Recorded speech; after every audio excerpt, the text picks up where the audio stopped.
ಗಣಪತಿ ಕೊಡ್ಸ್ತಿದೀವಿ ಎಷ್ಟ್ ಬರಿಲ್ಲ ಅಣ್ಣ? ಬನ್ರಪ್ಪ ಬನ್ನಿ, ವರ್ಷಕ್ಕೊಂದ್ಸತಿ ಬರೋರೆ. ಏನ್ ಮಾಡವಣ, ಗಣಪತಿ ಕೊಡ್ಸ್ಬೇಕಲ್ಲ. ಸರಿ, ತಿಂಗಳು ಪೂರ್ತಿ ದಿನಸಿ ಐಟಮ್ ನಾ ಮನೆಗೆ ಎಲ್ ತಗೊಳ್ಳ ನೀನು? ಅದೆಲ್ಲ ಆನ್ಲೈನ್ ಅಲ್ಲಿ ಬುಕ್ ಮಾಡ್ತೀವಣ್ಣ. ಹಂಗಾದ್ರೆ ಆನ್ಲೈನ್ ಹತ್ರನೇ ದುಡ್ಡು ಇಸ್ಕೊಬಿಡು, ನಮ್ಮ ಹತ್ರ ದುಡ್ಡಿಲ್ಲ. ಅಣ್ಣ ಗಣಪತಿ ಕೊಡ್ಸ್ತಿದೀವಿ, ಎಷ್ಟ್ ಬರ್ಕಲ್ಲ ಅಣ್ಣ? ನೀವ್ ಹಾಕಿನ ಚಪ್ಪಲಿ ಚೆನ್ನಾಗೈತೆ, ಎಲ್ ತಗೊಂಡ್ರಿ? ಆಫರ್ ಇತ್ತು ಅಣ್ಣ, ಆನ್ಲೈನ್ ಅಲ್ಲಿ ತಗೊಂಡೆ. ಹಂಗಾದ್ರೆ ಗಣಪತಿ ಕಲೆಕ್ಷನ್ ಆನ್ಲೈನ್ ಹತ್ರನೇ ಮಾಡಿ ಹೋಗಿ. ಬ್ರೋ ಗಣಪತಿ ಕಲೆಕ್ಷನ್ ಬಟ್ಟೆ ಎಲ್ಲ ಎಲ್ಲಿ ಪರ್ಚೇಸ್ ಮಾಡ್ತೀರಾ ಬ್ರೋ? ಆನ್ಲೈನ್ ಅಲ್ಲಿ ಪರ್ಚೇಸ್ ಮಾಡ್ತೀನಿ ಬ್ರೋ. ಬ್ರೋ ಅಮೌಂಟ್ ಎಲ್ಲ ಆನ್ಲೈನ್ ಅವ್ರ ಹತ್ರನೇ ಇಸ್ಕೊಂಬಿಡಿ. ಬ್ರೋ ಎಲ್ಲಾರು ಹಿಂಗಂದ್ರೆ ಹೆಂಗೆ ಬ್ರೋ? ಅಂಗಡಿಗಳನ್ನ ನಂಬ್ಕೊಂಡು ನಾವು ಗಣಪತಿ ಕೊಡ್ಸ್ಬೇಕು ಅಂತ ಕಮಿಟ್ ಆಗಿದೀವಿ. ಹೌದಾ ಬ್ರೋ? ನಿಮ್ಮನ್ನೇ ನಂಬಿ ಅಂಗಡಿ ನಾವು ಇಟ್ಟಿದೀವಿ. ನಮ್ಗಳ ಕತೆ ಏನು ಬ್ರೋ? ನೀವು ಆನ್ಲೈನ್ ಅಲ್ಲಿ ಪರ್ಚೇಸ್ ಮಾಡಿದ್ರೆ ತಪ್ಪು ಅಂತ ಹೇಳ್ತಲ್ಲ ಬ್ರೋ.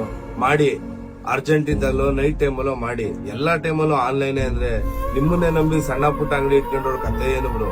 ಇನ್ ಮುಂದೆನಾದ್ರು ಸ್ವಲ್ಪ ಆನ್ಲೈನ್ ಬಿಟ್ಟು ಆಫ್ಲೈನ್ ಕತೆನೇ ಯೋಚನೆ ಮಾಡಿ ಬ್ರೋ.